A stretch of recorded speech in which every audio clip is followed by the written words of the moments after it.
Con unos 100 kilómetros entre norte y sur, la isla de Fuerteventura es la más larga de las islas del archipiélago canario.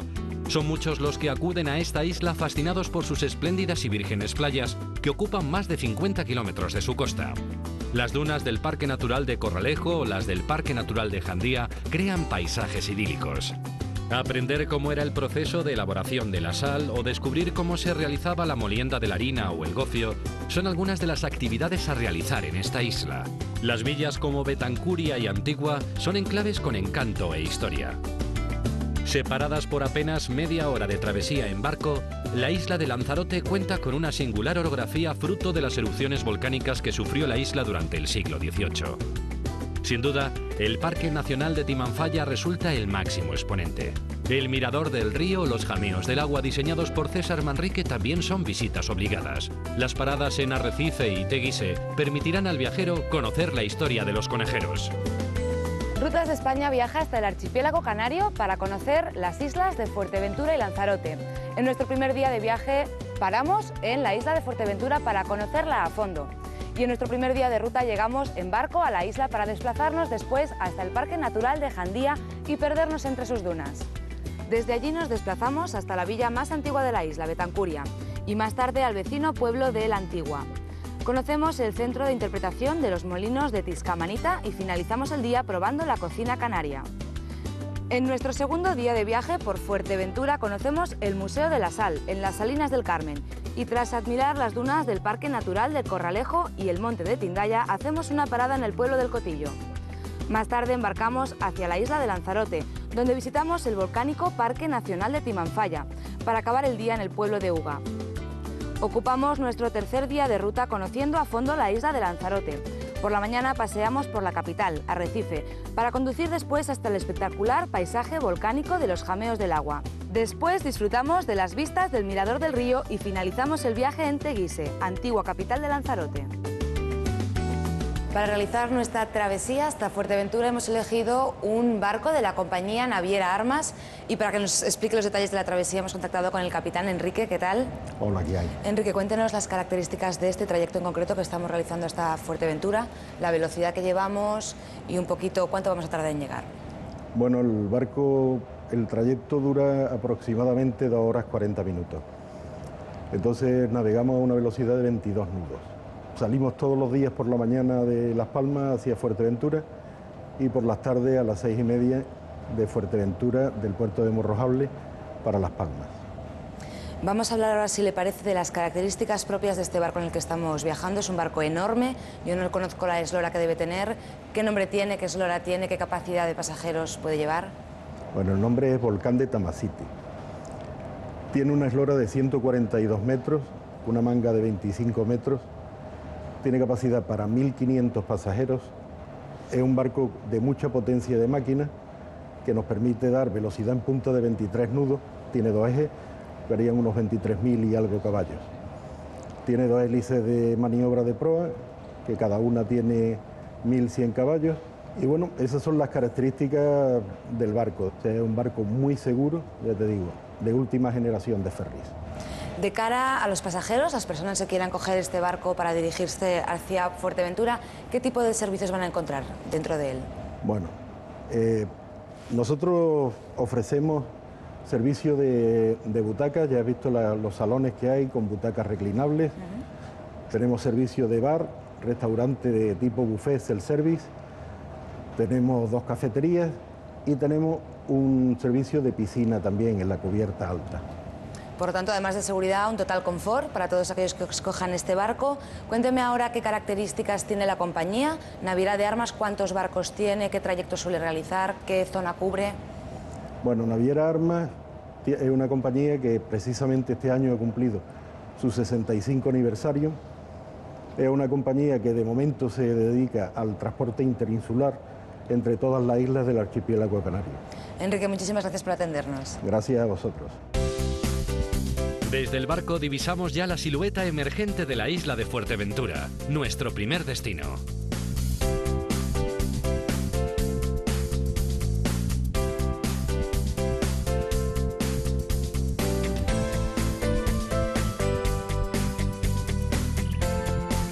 Lo primero que hacemos es alquilar un coche para desplazarnos por la isla y después emprendemos el viaje.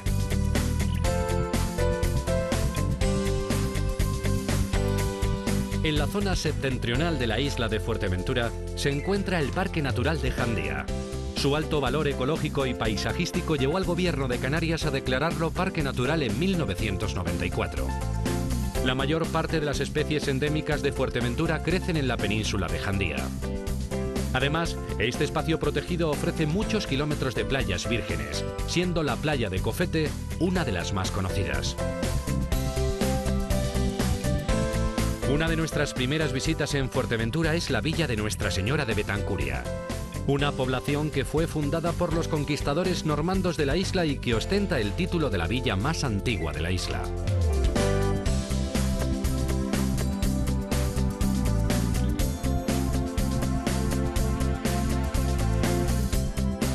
Pasear por sus tranquilas calles nos remonta a otras épocas.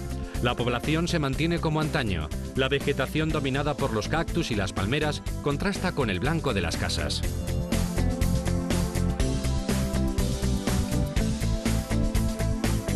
La más antigua de las poblaciones de la isla de Fuerteventura es el municipio o la villa de Betancuria. Para que nos hable de su origen y de la evolución histórica hemos contactado con Rosario, que precisamente es historiadora. Esta ciudad, Rosario, se funda en el 1404 por Jean de Betancourt. ¿Qué primeras construcciones se inician en este municipio?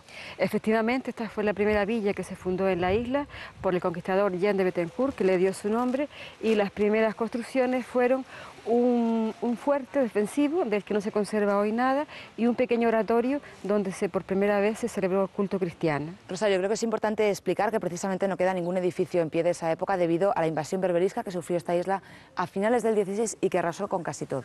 Sí, efectivamente, en 1593 se produjo en la isla, en la villa de Betancuria, una invasión de berberiscos que arrasó los edificios que entonces existían, ¿no? Entre ellos estaba la primera iglesia que fundó Jean de Betancourt en 1410 y el convento franciscano.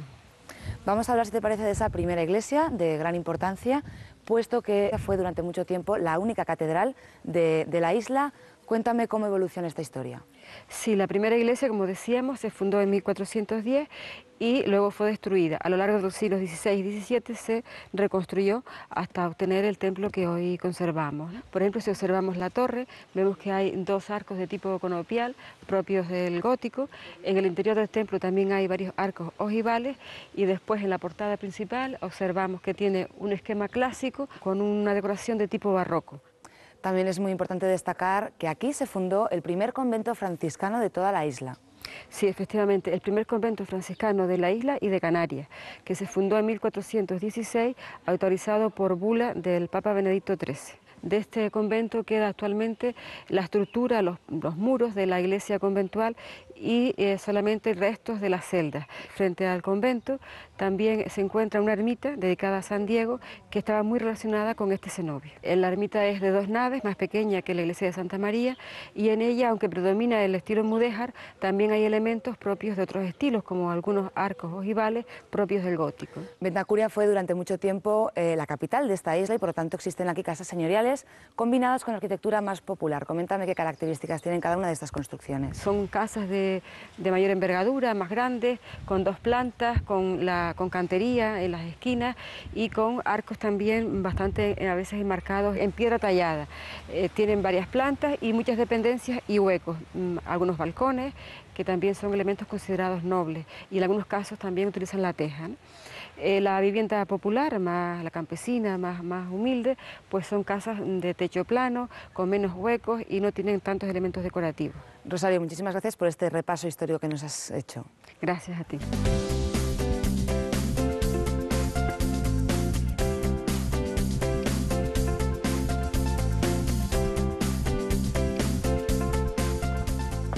Hola, Josefa. Hola, buenos ¿Qué está días. haciendo usted? Pues mira, aquí calando. Muy bien, esto es un típico calado canario. Este es típico de Fuerteventura. De Fuerteventura en que concreto. se llama redondillo majorero. Y es el más típico. El más típico de aquí. Muy bien. Después está cantar y coser, que es otro redondillo, pero en vez de ser aquí en el agujero, ¿Sí? es en el tachón. Muy bien. El tachón se hace más fino y luego se hace redondillo aquí. que le llaman cantar y coser. Parece muy trabajoso. Sí, la verdad que es muy laborioso porque, ¿sabes? Para comer no da. Pero bueno, a mí me gusta. Yo hace más de 30 años que estoy calando. Cuénteme, para hacer, por ejemplo, un cuadradito de estos, ¿cuánto tiempo necesita usted? Pues yo creo que un día. Un día entero, Sí, trabajando. Sí, sí, sí. De sol a sol, como aquí quien dice. Como decíamos antes. Ahora no, porque ahora yo dedico un tiempito, un ratito que me sobra de la casa, pues lo hago. Pero el que se quiere dedicar a esto lleva muchas horas. La verdad que sí. ¿Y usted con los paños que ya tiene acabados, qué hace? ¿Los utiliza para decoración? ¿Los vende? Los vendo. Los vende. Sí, los llevo a las artesanías. Hay aquí en Betancuria, después en el Molino de Antigua. ¿Tienen buena aceptación? ¿Se pagan las horas de trabajo que Bueno, llevan? no se paga, pero bueno, es una ayuda a la casa. Josefa, pues muchísimas gracias y la dejamos ya trabajando, que acabe Muy su bien. calado. Muy bien. Sin lugar a dudas, la visita a Betancuria es algo obligado para conocer la historia de la isla de Fuerteventura.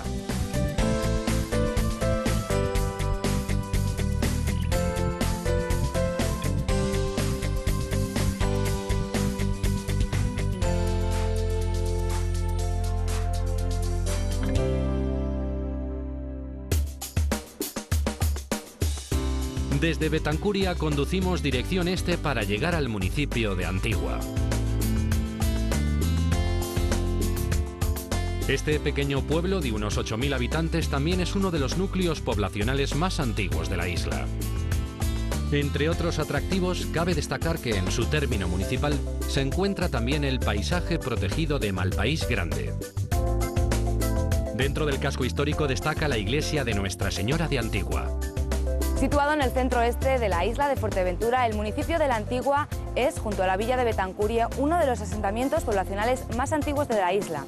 Además de algunos inmuebles de relativa antigüedad, el patrimonio más importante del pueblo es la iglesia de Santa María la Antigua, cuya construcción se inicia en el siglo XVI como una sencilla parroquia. Es ya en el siglo XVIII cuando el templo adquiere su aspecto actual, con una cubierta a 4 aguas, sus característicos contrafuertes y una torre que está rematada con una bóveda.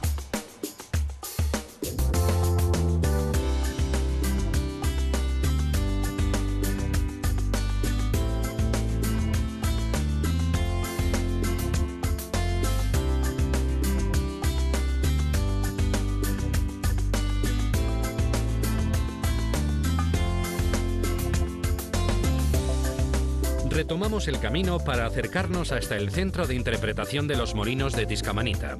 Inaugurado en 1997, este pequeño museo sobre la molturación cuenta con un auténtico molino restaurado. Este centro de interpretación forma parte de la red de museos de Fuerteventura. Los molinos de Tiscamanita están integrados a su vez dentro del patrimonio histórico del Cabildo Insular. Durante la visita aprenderemos a utilizar un molino manual, además de conocer cómo se elabora el popular gofio.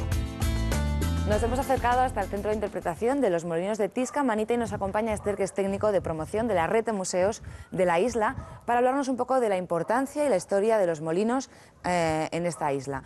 Háblame del primer proceso, que es el de machacar, el de la molienda. Sí, efectivamente, ya desde la prehistoria en las islas se comía el grano molido, el gofio, en Fuerteventura, en todas las Islas Canarias, y básicamente era eso, 2 piedras, una hueca y otra que machacaba, que mortulaba, y se hacía el grano se molía y era lo que se comía luego, el gofio.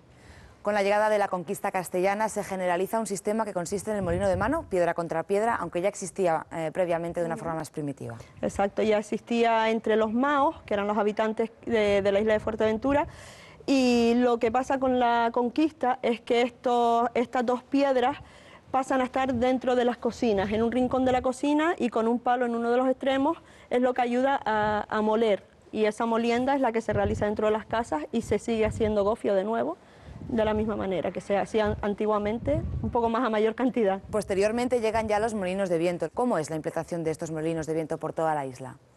Bueno, llegaron o se trajeron a finales del siglo XVIII, principios del XIX, apoyados pues por los castellanos que venían y veían que en toda Castilla aprovechaban el viento para moler. Fuerteventura fue el granero de las 7 Islas Canarias y aquí se producía millo, trigo, cebada, cualquier tipo de cereal, prácticamente tanto para el propio abastecimiento como para exportar al resto de las islas.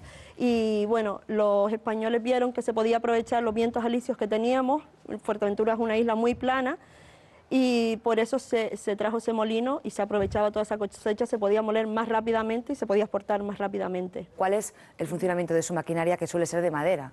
Sí, bueno, es una gran rueda dentada que es impulsada por la fuerza del viento. Realmente la caperuza del molino se puede girar hacia donde venga el viento que pueda mover esas aspas. Son unas aspas muy grandes y no todo el viento lo puede mover, ni dependiendo de si es racheado o no, lleva un viento específico y para eso se puede mover la caperuza.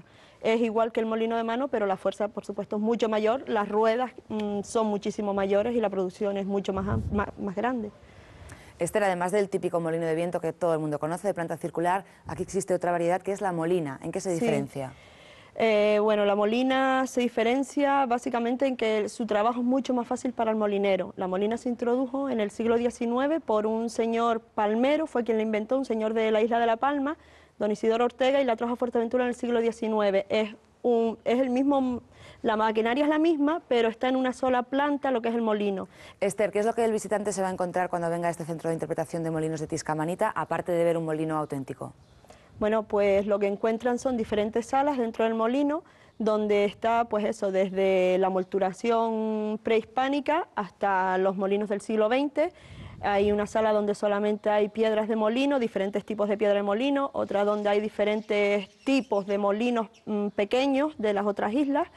En otra de las salas tenemos maquetas de molinos y molinas, molino de agua. Pues bueno, todo lo que era eso, es un centro de interpretación. Cualquier tipo de molino que haya podido existir en Fuerteventura o en las Islas Canarias está dentro de este centro.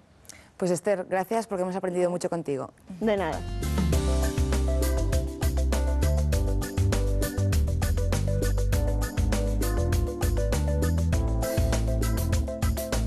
Después de un día lleno de actividades, se nos abre el apetito.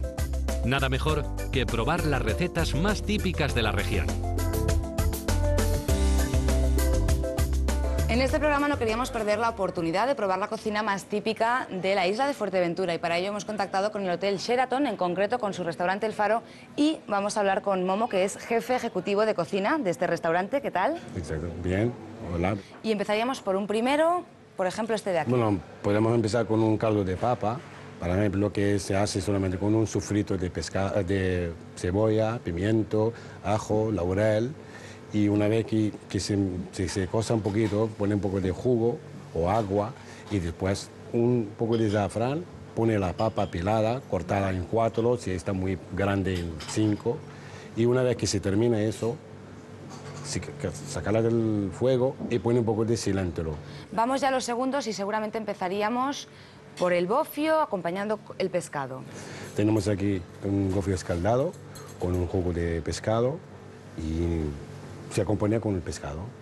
Un pescado lo que tenemos dorada, te puedes tener un cherne, por ejemplo, que es muy utilizado aquí en Canarias, un cebollado, solamente como ves, nuestra gastronomía es muy sana. Y podríamos empezar con el conejo, que es algo también muy típico de la isla, muy utilizado y bastante querido aquí, ¿verdad? La verdad que sí, el conejo aquí en la isla y el cima de la tierra también, el nuestro, también es frito con laurel y ajo, y un poco de vino blanco, nada más.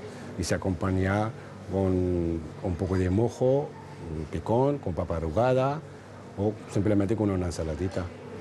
Otro de los segundos que es muy típico de esta zona y es muy consumido es el cordero. Es un cordero casi lechal aquí. Exactamente, es un cordero que no pasa de 3 kilos, por ejemplo, 2,5 kilos, 3 kilos.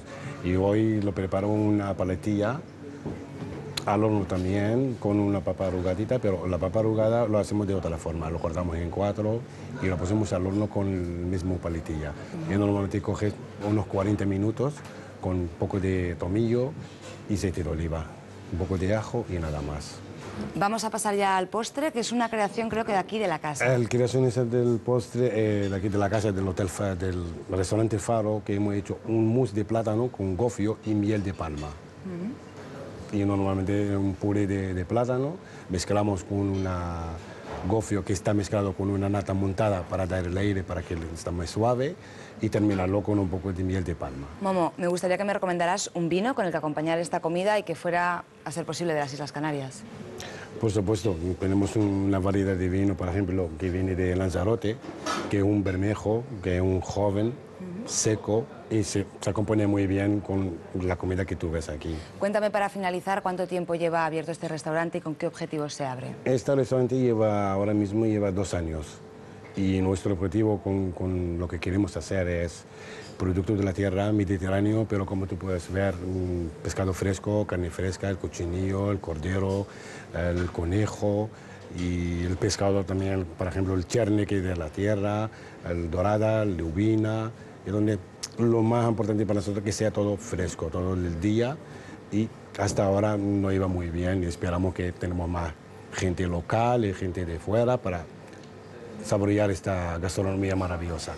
Momo, tiene toda una pinta fabulosa con estos ingredientes frescos que utilizáis y os deseamos suerte. Muchísimas gracias a vosotros y bienvenidos. La cadena de hoteles Elba cuenta con diversos establecimientos de máximo prestigio en la isla de Fuerteventura. Situado en una zona de largas playas, el Hotel Elba Carlota está ubicado en un lugar de ensueño.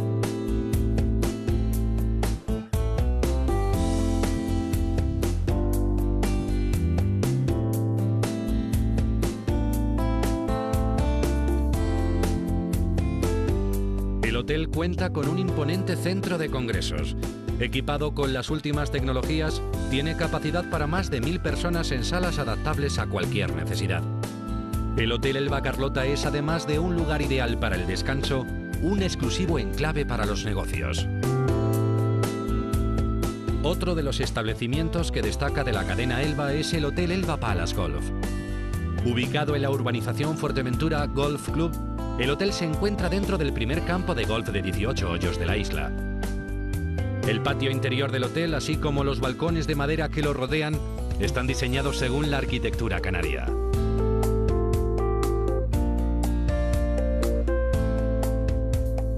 Las habitaciones y suites cuentan con diferentes decoraciones.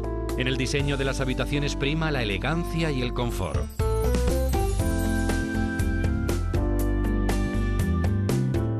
Todos los baños cuentan con ducha y bañera, además de otros detalles.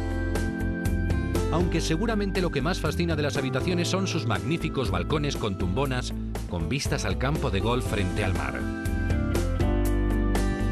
Este campo fue diseñado por el arquitecto Juan Caterinó y se trata de un campo clásico con desniveles moderados. El golf desciende suavemente hacia el mar.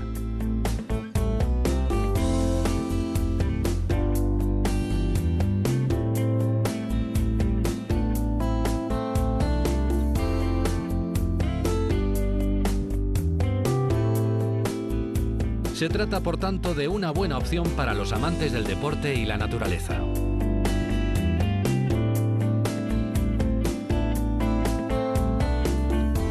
Nos hemos acercado al Museo de la Sal y qué mejor persona para contarnos el proceso de la sal que Ione, que es guía turístico de este museo.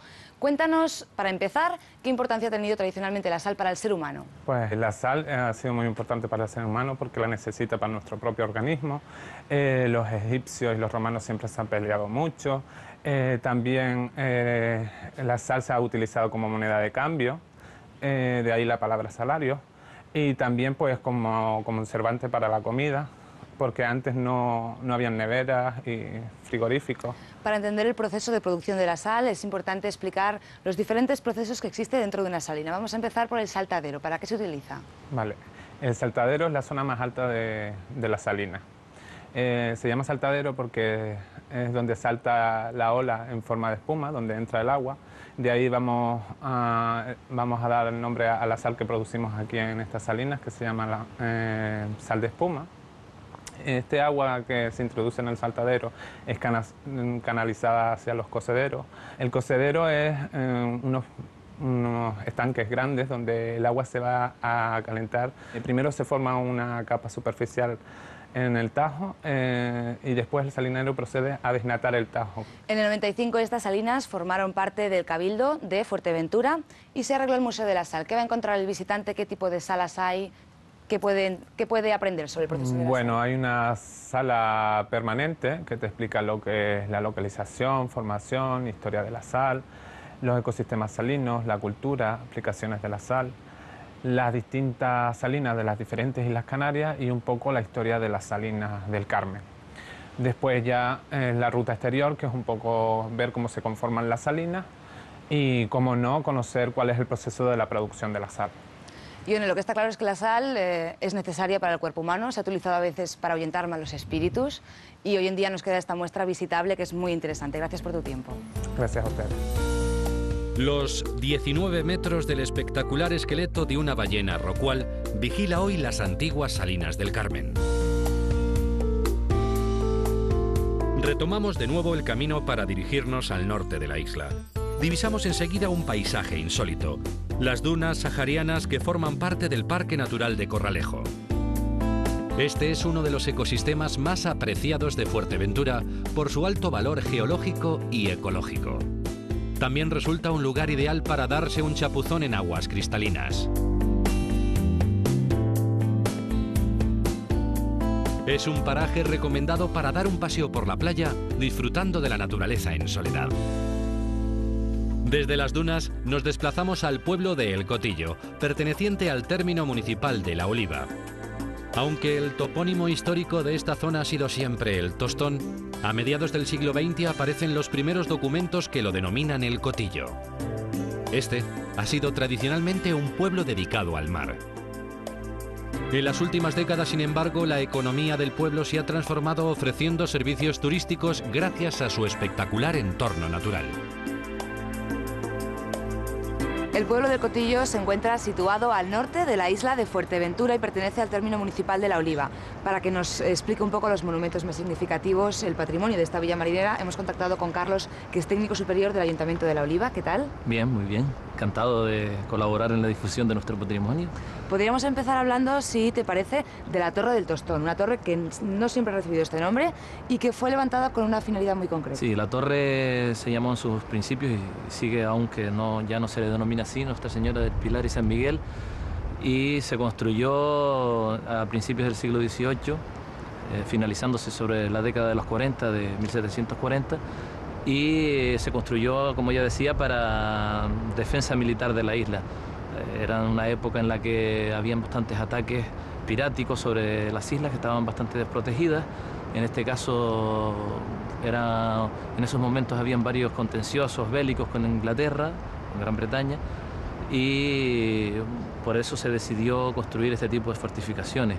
Muy cerca de esta Torre del Tostón existen los hornos de cal, un lugar donde precisamente se obtenía este material que después se vendía fuera de las islas. El proceso de obtención de la cal es utilizar una piedra muy abundante en Fuerteventura, que es la piedra blanca. Se instalaba dentro de estos hornos, se calentaba a una determinada temperatura y se convertía en polvillo, se transformaba en cal, y de ahí se llevaba a los barcos, y fue en su momento una industria importante de Fuerteventura, porque casi toda la isla está sembrada de hornos, y aquí en este puerto, pues lógicamente tenía su importancia. Carlos, ahora estamos situados precisamente frente al puerto más moderno, pero en estas costas han existido siempre embarcaderos naturales que han sido utilizados, como por ejemplo el embarcadero de Roque o el puerto de Roque, que posteriormente se llamó el puerto de Tostón. ¿Existen documentos que lo avalan? Ahora mismo estamos, como comentabas, en el puerto actual, pero el primer embarcadero que surgió aquí, está en la zona denominada Los Lagos del Cotillo, y data de la misma época que la Torre del Tostón, aproximadamente, calculamos nosotros, de 1740 por ahí. En el 1680 se levanta la ermita del Buen Viaje, un nombre relacionado con el mundo marinero. Se trata de una construcción bastante sencilla, de planta rectangular. Es como ya comentabas, una ermita muy sencilla, una planta rectangular, pequeña, con una sola nave, techo a dos aguas, y consagrada a la Virgen del Buen Viaje, que es un nombre muy bonito, a mi manera de entender, y que nos relaciona con el mundo marinero y pescador de este pueblo.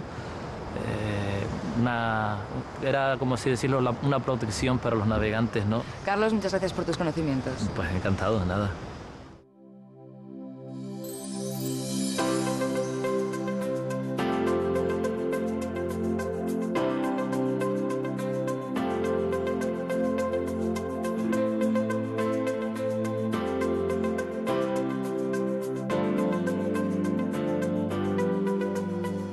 Nos ponemos de nuevo en marcha. Esta vez nos dirigimos al puerto con la intención de despedirnos de la isla de Fuerteventura.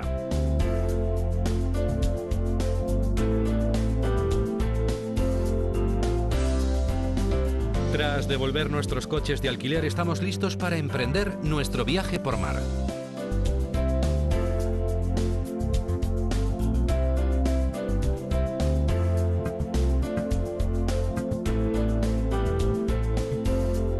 Nos dirigimos hacia la vecina isla de Lanzarote y para la travesía elegimos un barco de alta velocidad, por lo que el trayecto se realiza en poco más de media hora.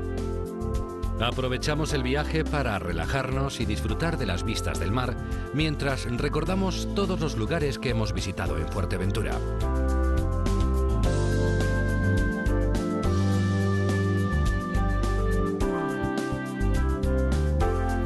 El barco en el que realizamos la travesía cuenta con todo tipo de comodidades que permiten un viaje muy agradable.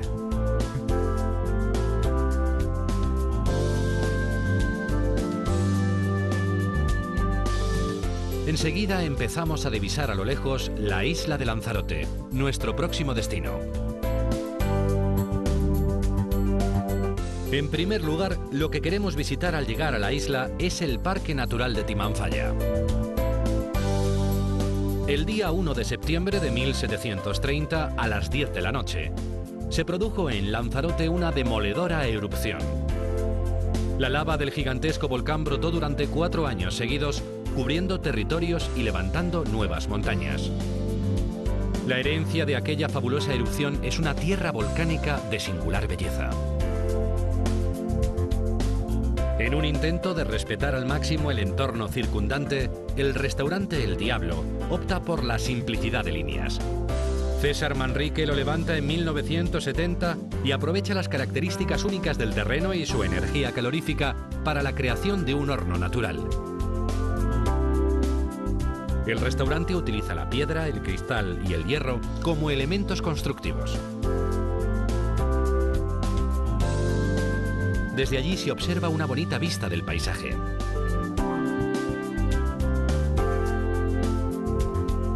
Dejamos atrás El Diablo para adentrarnos en las entrañas del sorprendente Parque Natural de Timanfaya. Este espacio natural se puede recorrer siguiendo una única carretera.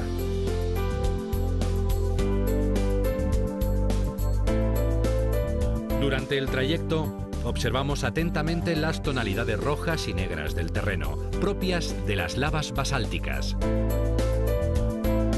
Además de los colores, nos impactan especialmente los gigantescos cráteres que todavía se distinguen en esta tierra singular.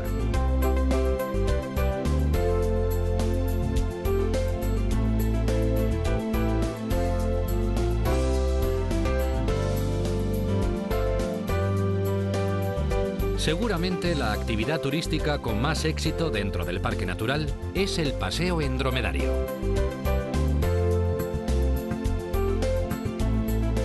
Una de las actividades más típicas a realizar dentro del Parque Nacional del Timanfaya es subir en camello. Y nos acompaña Marcelo, que es encargado del echadero de camellos, precisamente. ¿Cuántos camellos podéis tener aquí? En un día normal podemos llegar desde 130 camellos a 220, que es el tope que nos cabe aquí. Marcelo, ¿estos camellos son originarios de la isla o son traídos de fuera? En el año 79 creo que fue la última vez que el Cabildo trajo camellos desde el Sáhara. Ahora ya son todos nacidos y criados aquí. ¿Qué tal les va el clima de las Islas Canarias en general y de Lanzarote en particular a esta especie de camellos? Como es un clima muy parecido al del desierto del Sáhara y de la parte esa de ahí, pues se adapta muy bien, no tienen ningún problema. Por lo tanto, Marcelo, estos animales han sido utilizados normalmente y tradicionalmente como animales de carga para trabajar en el campo. En principio eran animales de carga y de labores de labranza, como tractores agrícolas, podríamos decir, para arar las tierras, y era lo que se usaban. ¿Qué peso puede soportar un animal de estas características? Un buen camello, 450 kilos, 500 kilos, en esa distancia en esos pesos podemos estar. ¿Cuál es el recorrido que se hace con estos camellos? Es un paseo de 20 minutos más o menos. Y nada, subimos aquí una pequeña ladera, una montaña pequeñita que tenemos aquí, e intentamos que vuelvan todos aquí otra vez. Sí que es diferente a lo que ocurre en otros sitios, que los camellos tienen 2 sillas, una a cada lado. ¿Cómo funciona? ¿Cómo sentáis a la gente? Intentamos, lo más importante es que el peso quede nivelado y nada, simplemente sentarse los dos al mismo tiempo y cuando el camello se levante estar un poquito agarrado, no tienen otra cosa que hacer. ¿Cuál es la impresión de la gente cuando llega y a lo mejor ve por primera vez en su vida un camello? ¿Qué piensan? ¿Qué dicen? Uno lo encuentran pequeño comparado a lo que lo esperaban, otros lo encuentran grande, siempre un pequeño asombro, algo lo encuentran siempre. Marcelo, yo quiero probarlo. Vamos allí. Venga, ven por ahí conmigo.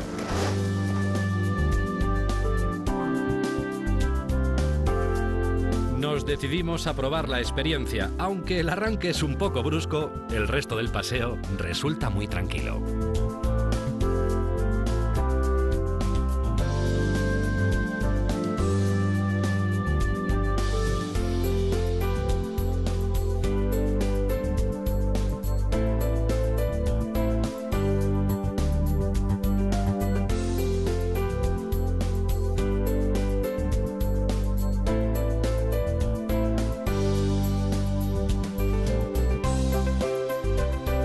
Tras nuestra visita al Parque Nacional de Timanfaya, nos apetece dar una vuelta por algún pequeño pueblo de la isla y hacemos parada en Uga. Enseguida nos llama la atención la iglesia de San Isidro el Labrador, por su típica arquitectura lanzaroteña. La arquitectura de la isla de Lanzarote se encuentra fuertemente influenciada por su caluroso clima. No es de extrañar, por tanto, que la gran mayoría de construcciones de la isla estén encaladas en un refulgente blanco. El color más indicado cuando se pretende mantener baja la temperatura interior de las viviendas. Muchos de los balcones y ventanas que salen a nuestro encuentro tienen también características comunes. Suelen predominar los verdes y azules y siempre son de madera. La arquitectura popular de la isla de Lanzarote sigue los patrones que observamos en el pequeño municipio de Uga.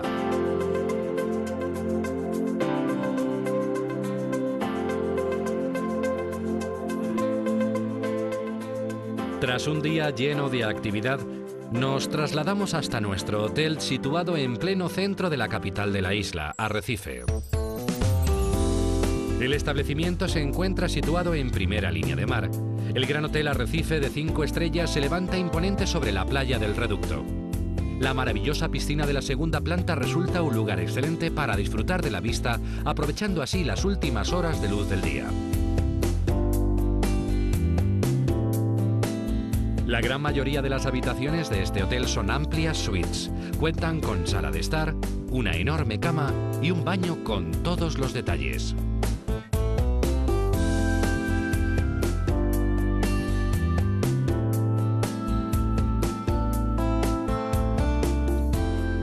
Además de su privilegiada ubicación, el Gran Hotel Arrecife se distingue por su prestigioso spa.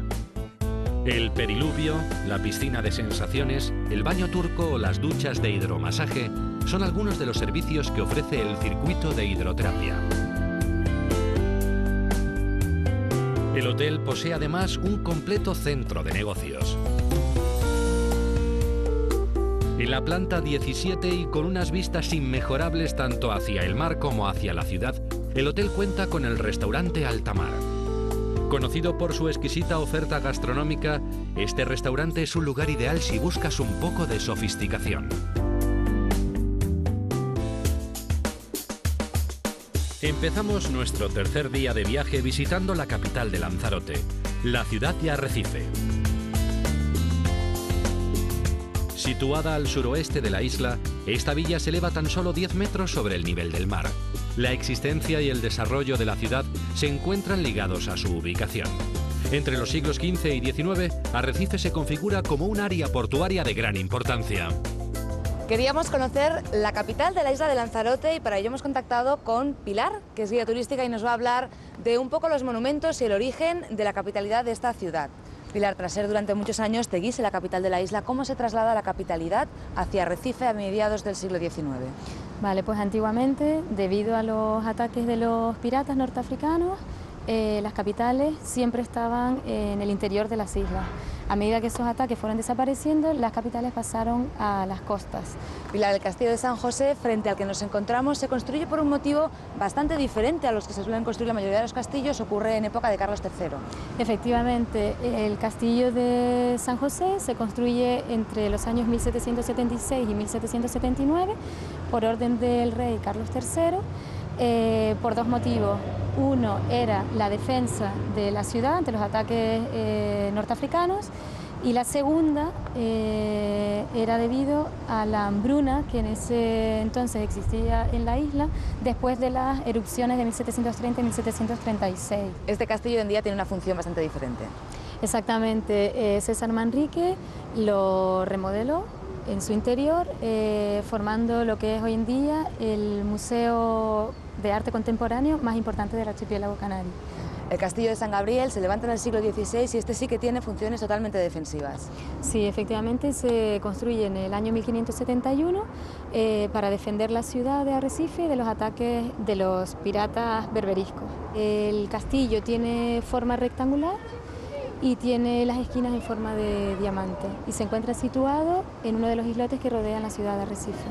Uno de los espacios característicos de la ciudad de Arrecife es sin duda la charca de San Ginés, donde se origina la ciudad y donde hoy todavía se utiliza para guardar pequeños barcos. Sí, exactamente. El charco de San Ginés es un lago por donde entra el agua natural del mar. Sirve como refugio natural para las pequeñas chalanas y pequeños barcos de pescadores. Alrededor del charco se fueron creando las casas de esos mismos pescadores y fue donde se formó la ciudad. Al lado de la charca de San Ginés existe la iglesia de San Ginés, que originalmente fue una sencilla ermita. Exactamente, esa ermita se creó en el siglo XVI y no fue hasta finales del siglo XVIII que se nombró iglesia parroquial. Fue la primera iglesia de la ciudad de Arrecife. Es una iglesia de planta rectangular. Y la última obra que se hizo en dicha iglesia fue una torre de base rectangular también, en 1884. Pilar, pues muchísimas gracias por este recorrido histórico que nos has hecho en la ciudad de Arrecife. De nada, a ti. El pequeño castillo de San Gabriel tiene entre sus características principales las esquinas, rematadas en forma de diamante. La fortaleza está completamente rodeada por el mar. El emblemático puente levadizo de las Bolas, el único que se conserva en la isla de este estilo, comunica el castillo con tierra firme. Ambas construcciones están declaradas conjunto histórico-artístico. Después visitamos el centro de la ciudad de Arrecife, una capital llena de actividad.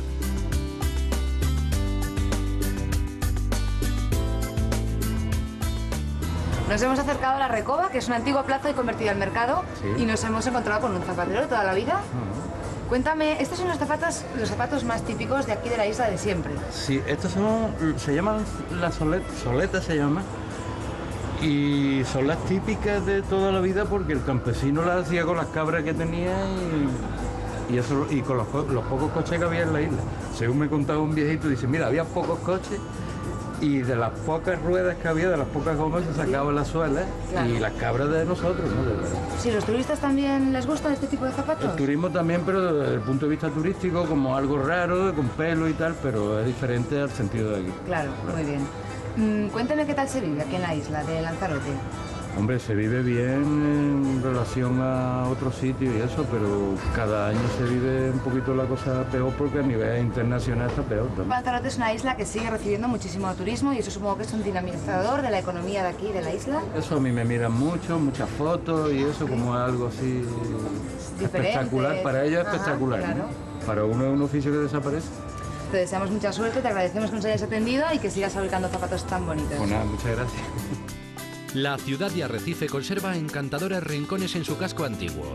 El callejón conocido como el Aguaserío, llamado así por un habitante del barrio, es un buen ejemplo de ello.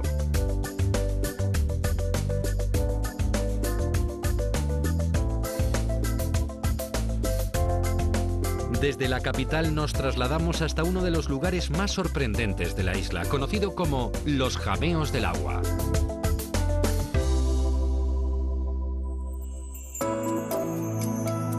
Se trata de un conjunto de grutas y galerías de origen volcánico cuya antigüedad se remonta a unos 4.000 años atrás.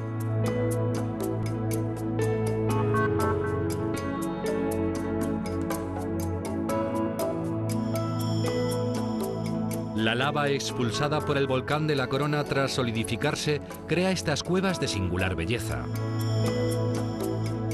Durante el recorrido que realiza el visitante, se pasa por diversos puntos significativos. Se entra por el Jameo Chico y se desciende hasta el interior por una sinuosa escalera de piedra. Enseguida llama la atención el lago subterráneo de agua salada. Después te encontrarás con el túnel de la Atlántida, una impresionante gruta sumergida que siempre levanta exclamaciones. Nos hemos acercado hasta el singular y bello paisaje del centro Jameos del Agua, un lugar realmente diferente a todo lo que se conoce. Nos acompaña su director, Antonio. ¿Qué tal? Hola, ¿qué tal? Muy bien. El nombre de Jameos no deja de sorprendernos. ¿Exactamente de dónde procede esta denominación? El nombre de Jameos se dice que procede de una palabra árabe que significa inundación. Nosotros aquí lo que es jameo es el desprendimiento. Al desprenderse alguna parte se deja un círculo, es a lo que llamamos jameo. Para seguir con esta conversación es muy importante hablar de la figura de César Manrique, un artista importantísimo en esta isla que ha hecho diferentes actuaciones. Nace en Arrecife. Sí, César Manrique nace en Arrecife, luego se va a estudiar fuera y es un pintor, aunque también ha hecho muchas cosas de arquitectura. Él ha estado mucho fuera, tiene una visión de lo que es el mundo, el turismo, que la gente aquí de Lanzarote pues no la tenía. Es también importante explicar el ambiente que encuentra el visitante cuando llega aquí, propiciado por la música, las instalaciones. Sí, pues los Jameos del Agua está abierto al público todos los días, es una cosa natural y luego de noche es completamente diferente. Y hay restaurantes, música si alguien quiere bailar. Es diferente verlo de día, que se aprecia más la vegetación para fotografía, y de noche es completamente diferente. Además del espectacular entorno natural, lo que sorprende al visitante son una especie de cangrejos, llamados cangrejos ciegos, cuya particularidad es que normalmente son una especie que habita a 2.000 o 3.000 metros de profundidad en el mar. Es un cangrejo ciego, es muy sensible, blanco, y vive en el lago, que tiene una profundidad de lo más hondo, unos 11 metros, y es filtración del mar que baja y sube con el pleamar y el bajamar. Otro punto importante de los Jameos del Agua es la Casa de los Volcanes, que es un centro importantísimo de investigación. Sí, la Casa de los Volcanes, aunque mucha gente no le da la importancia que tiene, es un centro científico donde está la estación geodinámica, se controla todo lo que son lo que es la marea y lo que son terremotos, cualquier cosa se detecta aquí, pasa los datos a la laguna, a Madrid y también a Alemania. Antonio, muchísimas gracias por atendernos y realmente esta es una de esas visitas que uno no se puede perder si viene a Lanzarote. Exactamente, muchas gracias y recomendarles de que vean que es una cosa única en el mundo. Las fuerzas de la naturaleza conjugadas con el diseño de Manrique convierten a los Jameos del Agua en un lugar único en el mundo. Nos desplazamos hasta otro punto interesante de la isla, el Mirador del Río, en el pueblo de Aría. Otra espectacular obra del genial César Manrique.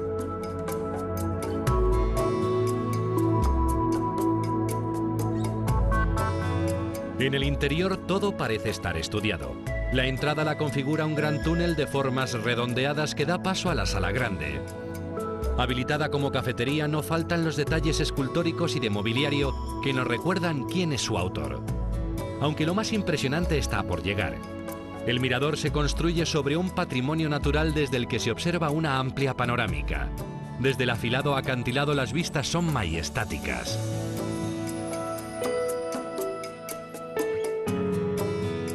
Manrique crea un espacio interior diseñado con formas orgánicas. El edificio se funde con el paisaje que se observa desde los enormes ventanales. Y todo el conjunto está pensado para integrarse con el entorno.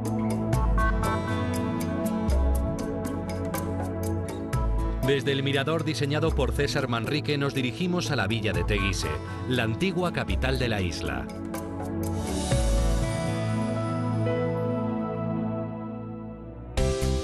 El casco antiguo de este municipio fue declarado conjunto histórico-artístico en el año 1985.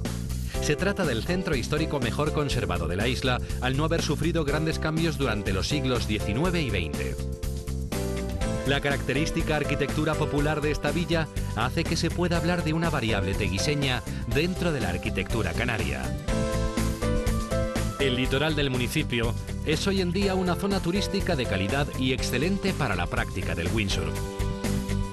Sin embargo, Teguise sufrió durante siglos el acoso de los piratas que llegaban desde la costa, siendo reconstruida en varias ocasiones. Mientras estábamos dando una vuelta por el bonito casco histórico de Teguise, nos hemos encontrado con Ivette, que lleva aquí ya casi 11 años. Tú eres belga, ¿de dónde? Yo soy de la ciudad de Liège, Muy bien. no Lieja, Liège, que en Bélgica, de la parte francesa. ¿Y cómo es que viniste a parar aquí a esta isla? Lanzarote propone trabajo casi a todo el mundo. Es una isla pequeña, pero que lleva mucho turismo y no da abasto con la gente que está aquí.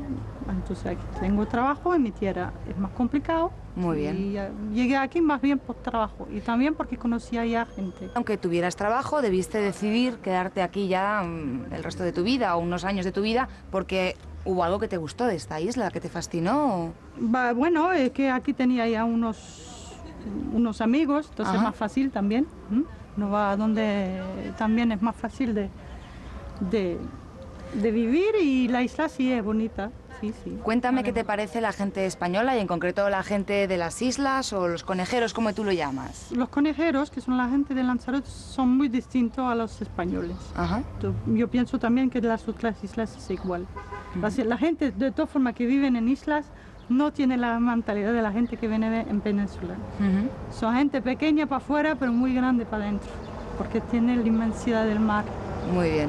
Y son gente especial, que no son siempre sencillas de entender, pero una vez que se entiende, sí, son gente grande. Perfecto, muchísimas gracias, Ivette. Muchas gracias a usted también. Para conocer el sabor de lo auténticamente canario, la visita a Teguise es imprescindible. La villa se conserva casi como hace un siglo. Teguise fue durante siglos la capital de la isla de Lanzarote. Para hablar de su extenso patrimonio hemos contactado con Chani. Ella es directora de Cultura del Ayuntamiento de Teguise y podríamos empezar a hablar precisamente de la fortaleza que existe, el Castillo de Santa Bárbara, que es la más antigua de la isla y que además su construcción se inicia con una torre de defensa. Sí, así es. Bueno, es la más antigua de Canarias, como tú bien has dicho. Se construyó en el siglo XVI como una torre de vigilancia para vigilar la costa, porque Teguise, al ser el centro de la isla, donde se encontraba el poder militar, político y religioso, pues estaba siempre sometido a ataques de los piratas internacionales. Vamos a hablar ahora de otra construcción que también es la primera en la isla, pero en el sentido religioso. Se trata de la iglesia de Nuestra Señora de Guadalupe, una iglesia cuya construcción se inicia en el siglo XVI. Así es. Bueno, la iglesia de Guadalupe es la primera iglesia que se construyó aquí en la isla de Lanzarote.